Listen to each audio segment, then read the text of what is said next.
জীবনের লক্ষ্য কেমন হওয়া উচিত, কিভাবে নিজেকে ডেভেলপ করব, এমন সব প্রশ্নের উত্তর নিয়ে আজকের পর্ব। সবাই শেষ পর্যন্ত দেখবেন। 1. লক্ষ্যহীন জীবন মানে দিশাহীন নৌকা। তুমি কোথায় যেতে চাও তা না জানলে যে কোনো পথই ভুল পথে নিয়ে যাবে। তাই স্পষ্টভাবে ঠিক করো তোমার গন্তব্য কোথায়। 2. ছোট শুরু, বড় স্বপ্ন। কেউ একদিনে সফল হয় না, প্রতিদিনের ছোট্ট চেষ্টাগুলোই বড় সাফল্যের সিঁড়ি তৈরি করে। 3.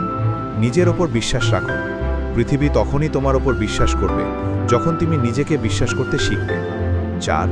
অসফলতা মানে শেষ নয়, বরং এটা শেখার একটা সুযোগ, কিভাবে পরের বার আরও ভালো করা যায়। 5. অন্যের সাথে নয়, নিজের সাথে লড়ো। প্রতিদিন নিজেকে গতকালের চেয়ে একটু ভালো করার প্রতিজ্ঞা করো। 6. সময় সবচেয়ে বড় শিক্ষক, তাড়াহুড়ো নয়, ধৈর্য ধরো। সময়ের সাথে সাথে তোমার পরিশ্রম ফল দেবে। 7. লক্ষ্য বড় রাখো, ভয় ছোট রাখো। যত বড় স্বপ্ন দেখবে তত বড় হবে তোমার চেষ্টা। 8. নিজের পথ নিজেই তৈরি করো, অন্যের ছায়ে দাঁড়িয়ে কখনো সূর্য দেখা যায় না। এগুলো মেনে চলো, তুমি ঠিক তোমার লক্ষ্যে পৌঁছতে পারবে। আজকে এই পর্যন্তই।